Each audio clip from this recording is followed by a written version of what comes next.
Wel, diolch yn fawr i chi am eich cyfraniadau. Mae'r sgwrs wedi bod yn ddiddorol iawn. Felly, dwi am ofyn i'r tri bwrdd adrodd yn ôl. Pwy bynnag sy'n eisiau, a Mick Antoniw sydd yn mynd i adrodd. So I can call you up, Mick, to give you a resume of some of the more interesting points. On the definition, we thought the definition was about right.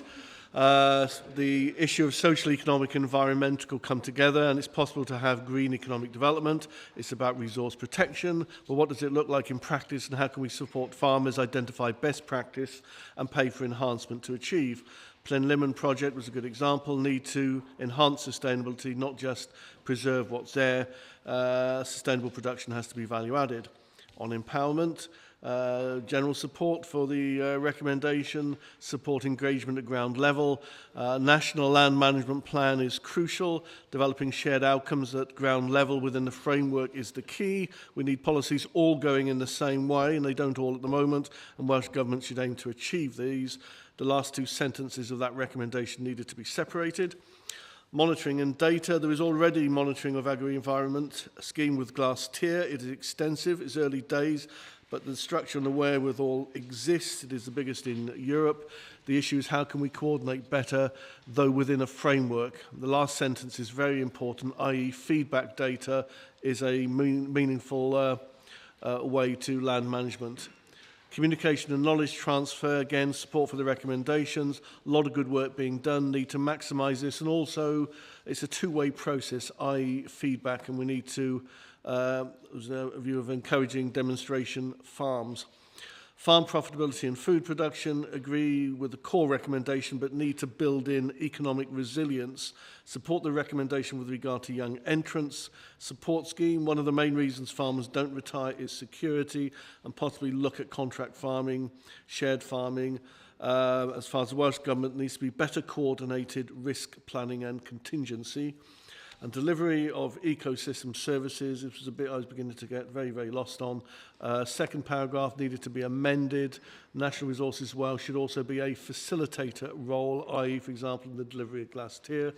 Shouldn't restrict the RDP, and there are other opportunities, new markets, new investors, and we mustn't restrict it just to public funds. I've got a few scribbles which I can try and decipher.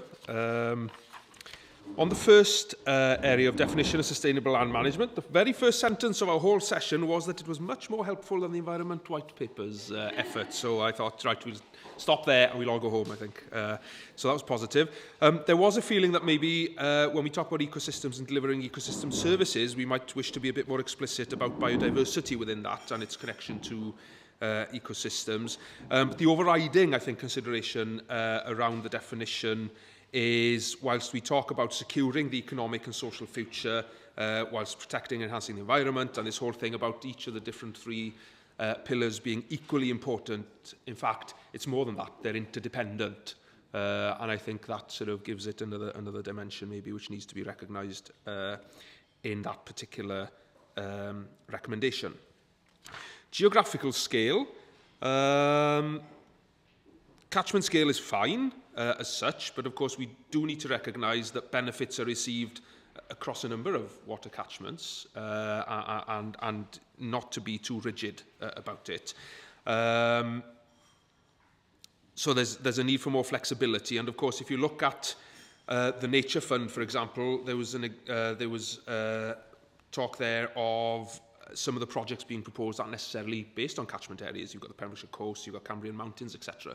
So the mosaic is much more complex, and there are many more levels, actually, that need to be considered. And there is a danger when you look at the National Development Framework within the Planning Bill, the regional development plans. You have then, within the Environment Bill, various tiers of plans, and how all that comes together.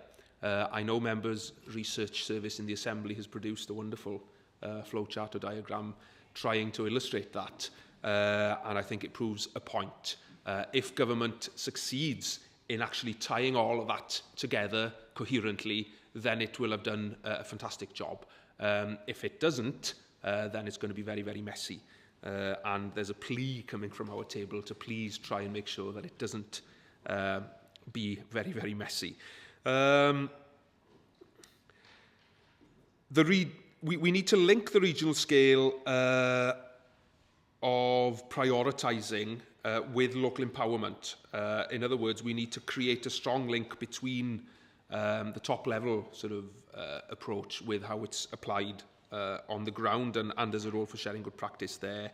And very often the scale of the catchment needs to be defined in relation to the actual development that we're looking at, because obviously sometimes it comes the other way.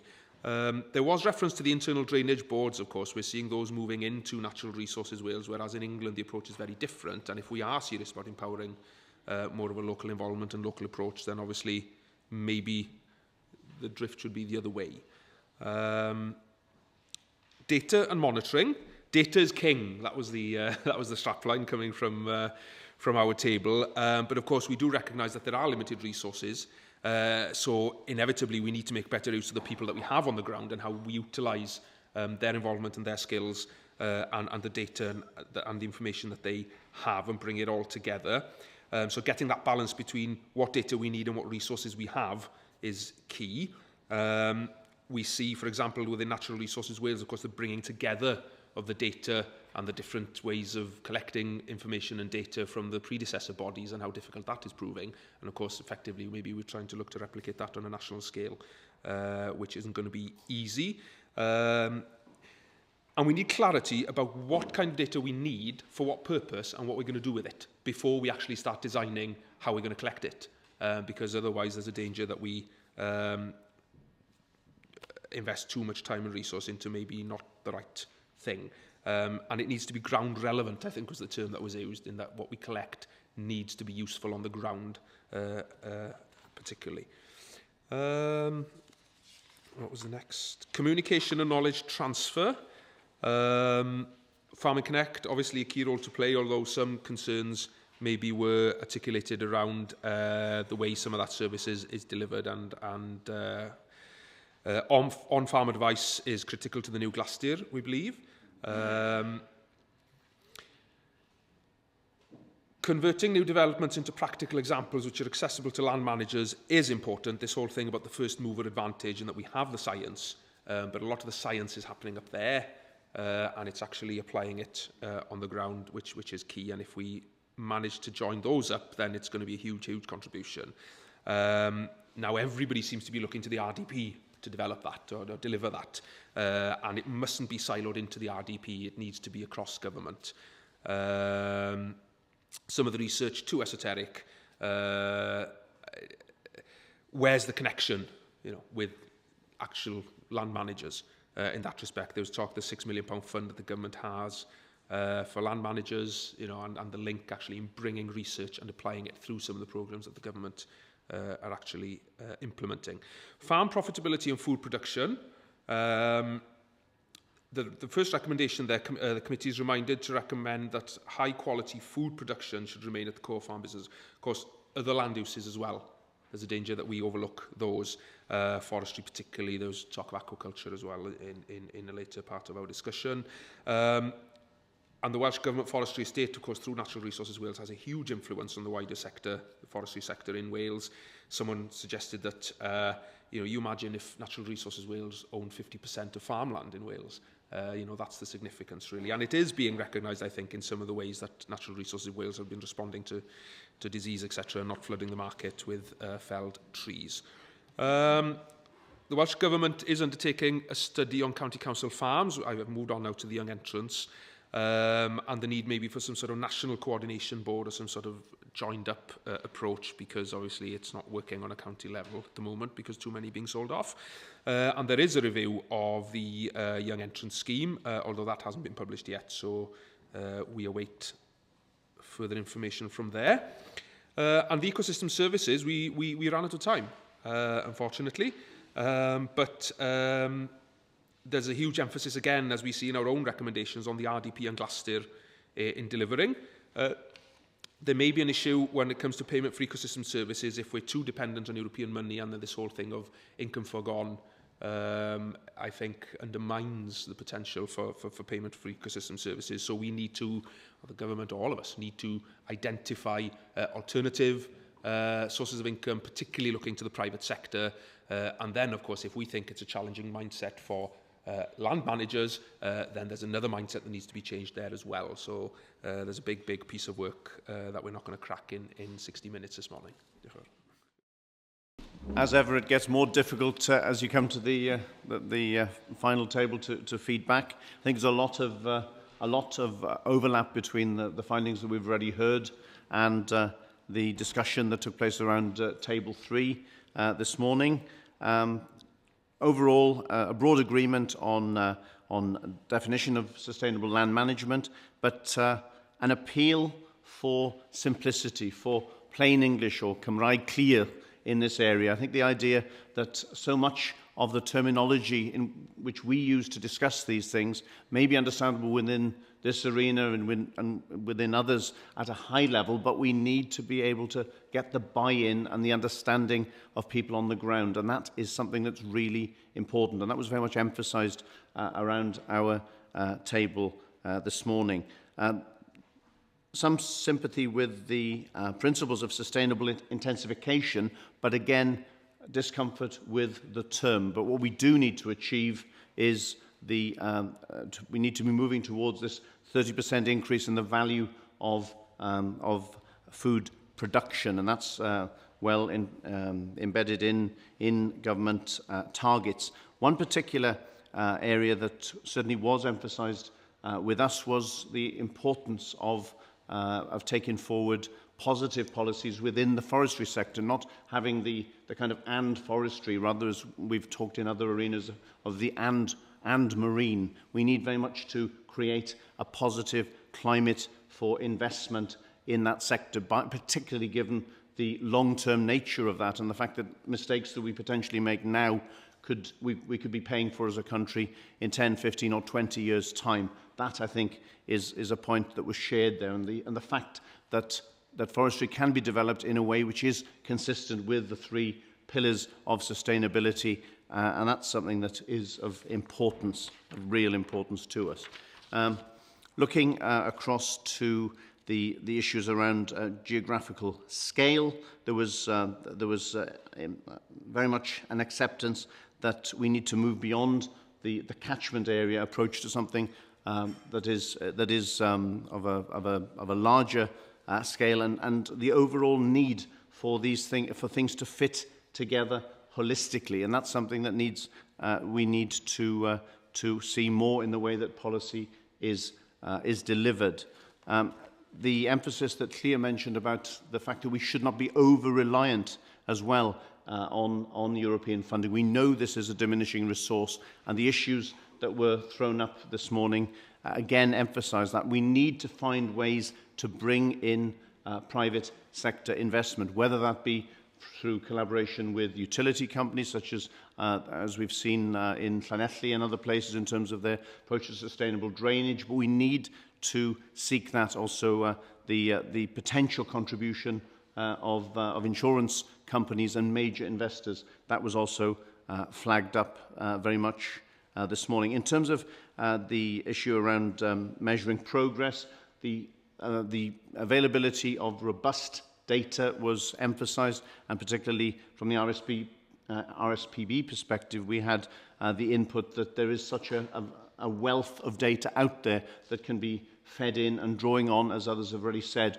on data that's out there from people on the ground. We need to make sure that we don't have a loss of that knowledge and that is fully utilised. In terms of communications and knowledge transfer, there were some concerns expressed about the way in which Farming Connect currently operates, particularly where you have a change between one contractor delivering and another. You have the danger of the loss of some of that knowledge capital slipping down that gap, and we also saw a situation where some contractors are delivering to their own client base rather than seeing sufficient cross-pollination of the advice available, and there's a loss then of the overall benefit that could accrue from that. And just drawing the strands together, really, there was an emphasis on the fact that we need to have a timetable for action. I said earlier the importance of effective and clear communication. This is something that we really cannot underestimate. We need to explain how things are going to work on the ground. And this is important, particularly as you're moving from the older generation of land managers and farmers, the idea of succession planning and trying to ensure that that is as seamless as possible. The key facilitation role for government was mentioned, particularly since the government has in its ownership approximately 10% of the overall land management, land holding in Wales. And if the government can't actually deliver some meaningful scale projects to take this forward, then we are in a bad place. Well, diolch yn fawr iawn I chi gyd. Thank you very much to all of you for your contribution this morning. Interesting to see that there was a great deal of, well, I'm not sure of the agreement, but there was a confluence of ideas anyway. I'm just going to ask, before we wrap up, since we've got a few minutes, Professor Terry Marsden, who's been listening quietly and intently, and since he's got an overview on all this, and I'm just asking for his comments after listening to what's been said and also with being part of the discussions. I don't think we're not repeating anything that's already been said there. I think there's been this morning a useful distillation and consolidation of the issues that came up in the paper, and to improve and progress that, and to develop some consistency. One of the things that's come across this morning very much so is not to have a bottom-up and top-down, but to have a real grounded understanding of sustainable land management, and to take land managers, people who are managing the land, with us in this process. One academic argues that in every field there's 500,000 megabytes of knowledge, and the knowledge resides with the farmers and the land managers. So the trick in many respects is to link that knowledge and encourage it and realise its potential with scientific knowledge and other types of knowledges. And I think we're on the cusp of trying to make some progress with that.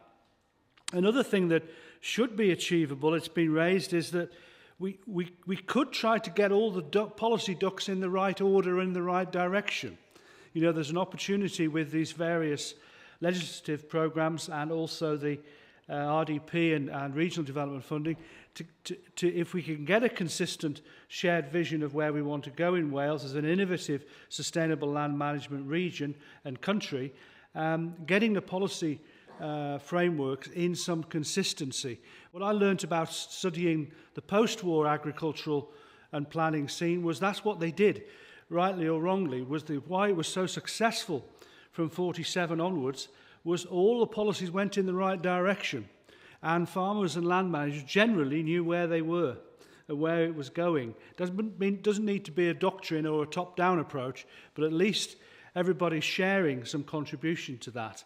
And in some respects, the world has changed, become much more complex and vulnerable now, but nevertheless, we can still try to achieve that, I think, in the Welsh context.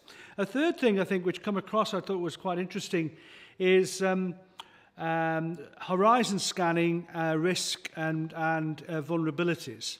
Perhaps we could be a bit more knowledgeable and foresightful about what challenges there might come up, weather events, diseases, problems, that market volatility. All of these volatilities are going to happen. Whether we need some sort of facility to be able to try to predict, or what might be the ways in which we can build more resilience and adaptability to the land management population in all of this. Something which I didn't hear much about, but I think is very important here, are new forms of land management. And I agree with the point that we need to build very much forestry and other forms of biomass into this discussion, but the renewable energy area, I think, is really very important, and the whole question of the links between energy and food production and the interconnections between those, I think, are really important. Another one we didn't hear much about was tourism. It's a bit difficult to get a handle on tourism, but I'm seeing in other parts of Europe growing demand for rural goods and services from the population at large, and indeed not least the Welsh population. And many of our public bodies, of course, are being asked to demonstrate the health and social and economic benefits of our rural goods and services. So I think that's an important aspect. So I think we're going to be taking this, committee is going to be taking this forward, and this morning's been a really useful stimulant to continue this process and produce something which is very thorough and should have influence in the development of Welsh Government policy. Thank you. That concludes this morning's session. Can I thank you once again for coming here and contributing so readily. We will be meeting the Minister in May to discuss the evidence that's been gathered over the past 8 months, and then the reports will be produced at the end of that month. And may I thank Professor Terry Marsden for pulling those strands together so masterly and doing my job instead of me, really. But I think it was wiser for me to ask somebody who knew the terrain better than I do at the moment. Anyway, diolch yn fawr iawn. Thank you very much indeed to all of you for coming here this morning, and hopefully this will have been of great benefit to us as we try to produce a meaningful report that will contribute to the work of the government. Diolch yn fawr iawn. Thank you.